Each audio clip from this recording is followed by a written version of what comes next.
Hi everybody, I'd like to make a video about creating animations with CT volumes, and I'm going to use Drishti, a great program. I'll put the link up in the chat window, and I'm also going to use a CT scan of a shrew that I got from Digimorph.org, and I'll also put the link to that in the chat window. So here is my scan, my 3D rendered volume that I've already optimized using a few tips in some previous videos. So I'm not really going to talk about that too much, but there are a couple things worth mentioning. So you'll notice the default in the Drishti when you first open a scan, a volume, is it shows when it's moving, the resolution just drops like a stone, right?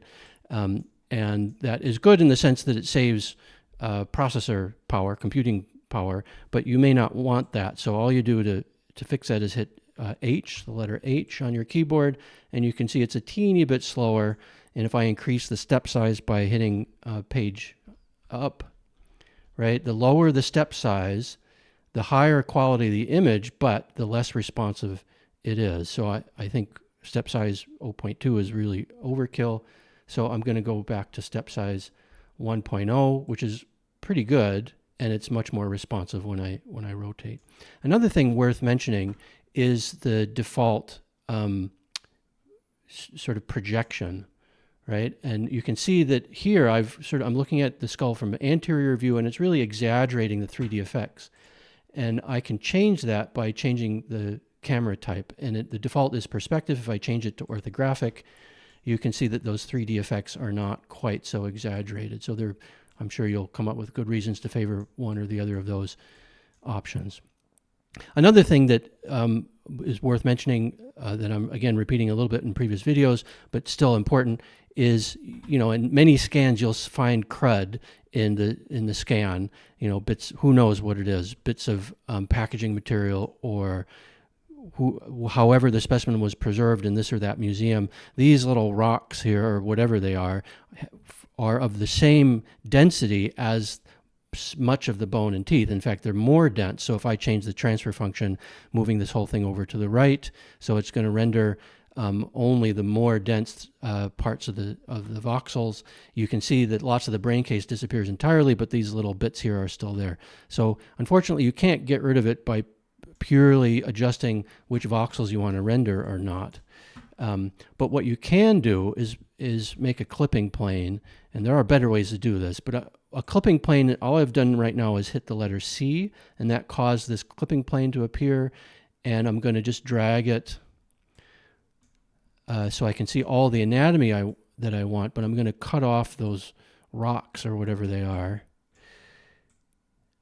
I'm just dragging, left click, drag on that blue part of this clipping plane, and then I can right click and move it down a little bit. And it's not going to get rid of everything, but it'll get rid of a lot. You could really go to town on this and get a whole bunch of clipping planes. I'm going to ignore that, or I'm not going to do that, and then draw that transfer function a little bit farther to the right so that it's a bit less fuzzy. I'm losing a little bit of the brain case there because those bones are not as dense, but that's okay. Okay, so now I'm going to hover over that clipping plane and hit V, and it's still there, it's just not visible. So V for visible, right? In fact, you don't have to hover over it. You hit V globally. You might have to do it a couple times. And if you have multiple clipping planes, when did I do that?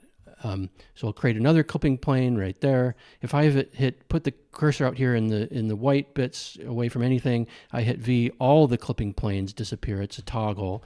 Whereas if I just hover over one of them, then you can get that to appear or not, and then hit V again to get them both back. So I actually don't want this other clipping plane, so I'm going to hover over it, right, with the mouse, hit delete, and there it goes. I just want that clipping plane. I want it to disappear, so there it is. Okay, right, so those are the preliminaries. Let's make an animation. One thing I need is the keyframe editor. So I click on View over here, keyframe editor. Here I go. I can move that down a little bit. You can see the cursor turns into that double arrow little thingy. So you can, takes up a bit less space. I can also give improve the space here by getting rid of this meta information, right? So if I hit question mark, in Drishti 4, you get the name of the volume, whatever the file name is, in the top left, And in all versions of Drishti that I've used, you also get this other metadata at the at the bottom left. I hit question mark and it disappears. So again, this is a toggle, and it just gives you a little more space for the actual volume, right? Okay, what else might I want to do? I think I want to add a scale bar. So I hit space bar to get this command help dialog up. I type scale bar, one word. Let's make it, I don't know, 5mm scale bar. And there it is. I'm going to drag that over here to the bottom left. Okay, so let's make an animation. All I need to do to make an animation in Drishti is set keyframes. Here you have the keyframes. These correspond to different images that Drishti will send into a stack we'll get to later. I can hit the magnify less or magnify more, right? So here I hit the magnify more a couple times and I have 18,000 different images that I can manipulate. That's a bit gross scale, so I'm going to zoom in a little bit. Here I have 90. Why don't we start with 90? So I'm going to set my first keyframe at this very image, this image right here, set keyframe. And you can see, it's hiding it a little bit. Now, this reminds me of something else that's important to mention. The images that you see in the keyframes will reflect what the low res Drishti gives you. So if I were to hit F2 right now, which I'm not going to do, it would look like this. It would look kind of squished. And that reflects the fact that this is a non-isometric scan. It's just the way things are, especially with the older scans. To save disk space, a lot of people would just delete every other slice, so that ends up being fewer slices in the Z or Z dimension. And you can see that by going into view, volume information, and indeed this is the voxel size, so that's 0.01 millimeters. In the X dimension here is the same, 0.01 millimeters in Y, but you'll notice in the Z dimension it's 0.02 because whoever made this scan skipped every other slice. It's not a big deal because you don't see that squishiness in the high res version, and because I've had that volume information dialog and I futzed around with the voxel size, it changed the image a little bit. But I can just change the magnification. I'm using the mouse wheel, by the way, to change magnification here. Okay, so I've already set my first keyframe. I just click on that again, and it brings me back to exactly what that first keyframe was. I have my keyframe editor open to the first 90 frames here. Why don't we just make a movie that's going to rotate this skull 180 degrees, right? And I'm going to left click on the 90-degree frame here, keyframe. If I want to fine tune that, I can use the left right arrow keys, but I'm going to make this a nice even number, 90 degrees, and then I set another keyframe. And there it is. Looks squished again because that's looking at it in low res.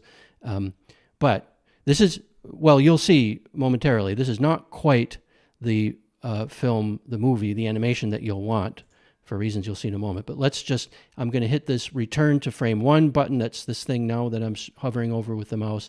And then I'm going to hit play, and let's see what happens.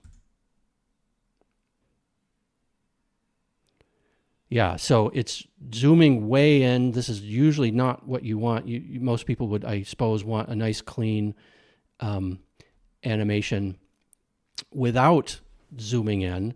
So what we want to do to try and get that better animation is what I can show you now. So let's go, we have to delete, I've deleted now those 2 previous keyframes, as you can see in the keyframe editor, nothing there. And instead of creating them manually, what you can do is hit, well, first of all, let's get up that, let's get the axes. So here you can see 3 axes, red, green, and blue. I believe that's X, Y, and Z. So that's one thing. I just hit the A button on the keyboard. Again, that's a toggle to get the axes to show up. And now to get the 2 keyframes, starting at 1 and the second at 90, I'm going to do that using this command, add rotation animation. And the author of Drishti, Ajay, has this nice instruction for all these different commands that you can see for yourselves. I'll sum it up. here's the command, add rotation animation. The first command after that is the axis around which you want to rotate. So in our case, I think that's going to be the X. Let's see if that works. The second command is the, let's see, the number of degrees. We want to rotate 180 degrees, and then we want to rotate those 180 degrees from frame 1 to 90. So the last number I type in here is 90. So that represents the keyframe. Obviously, if I were to do 180 degrees in 45 frames or 2, it would be much faster. So I hope you get the idea. So let's see if this works now. Add rotation animation, X-axis, rotate 180 degrees, and do that within those first 90 frames. So I hit OK, and then it gives me those two keyframes, right? One at 1 and then the second at 90. I'm going to hit the little return to 1 keyframe and then hit play, and let's see what it looks like.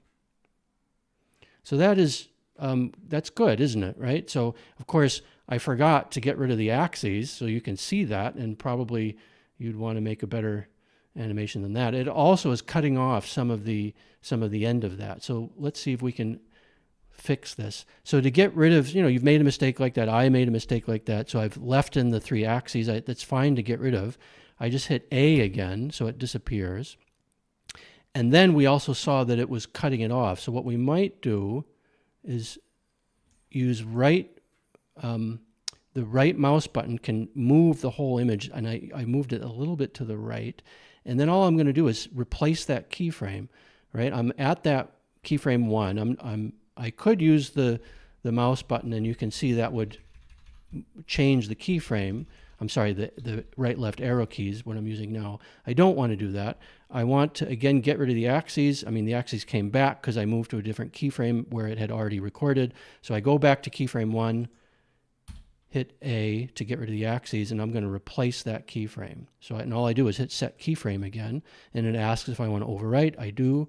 So there it is. I have to do the same thing with the second keyframe that was labeled there. So I hit A again to get rid of that axis, and then I hit the right mouse button, and wonder if this is probably going to have some unintended consequences, but let's see what happens. So I'm going to replace this keyframe just like I did the other one. Okay, I go back to keyframe 1, and let's see if this works.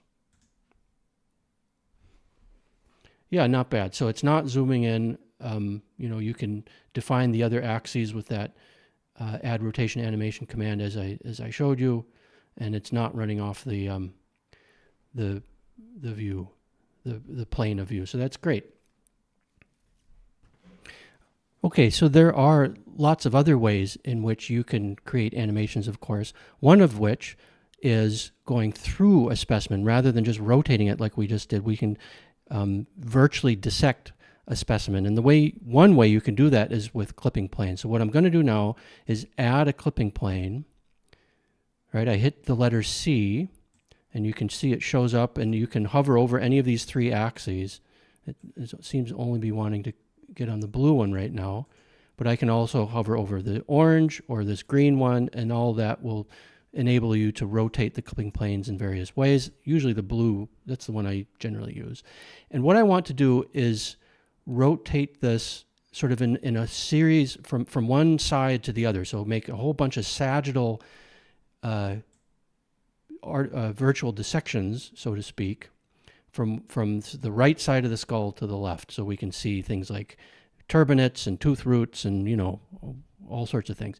Okay, now what I need to do then is make this add the clipping plane on this first image where it's going to start sagittally cutting through this skull, and I need to bring it back so I'm not cutting through it like I am now. And one way to do that is with the mouse wheel. And if I'm now dragging the mouse wheel so that this clipping plane is moving from the middle of the skull to the right extreme, which I hope is evident right now. So you can see those right molars here are just coming back into the plane of view. And all I'm doing is making sure one of these clipping planes is active, and I turn the mouse wheel, and that's basically pulling this clipping plane towards me. I don't think I moved this image at all. At least I hope I haven't. We'll soon find out.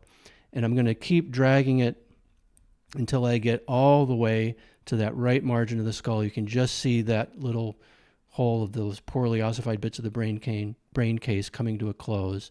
And so that's it. That's what I want. Okay, now if I were to set the keyframe here, that clipping plane would still be in it. And I don't want the clipping plane to be visible in the animation. I just want the anatomy to be. So I hover over it, as I mentioned a moment ago. I hit V for visible, and that makes it disappear. It's still there. It's just not visible. So I'm going to set that keyframe. It's going to ask me if I want to overwrite it, and I hope I didn't make any slight changes. I don't think I did, to where that, the rotation, the position, etc. We'll see. I'm going to overwrite that keyframe at 91, and let's make the next keyframe at 180.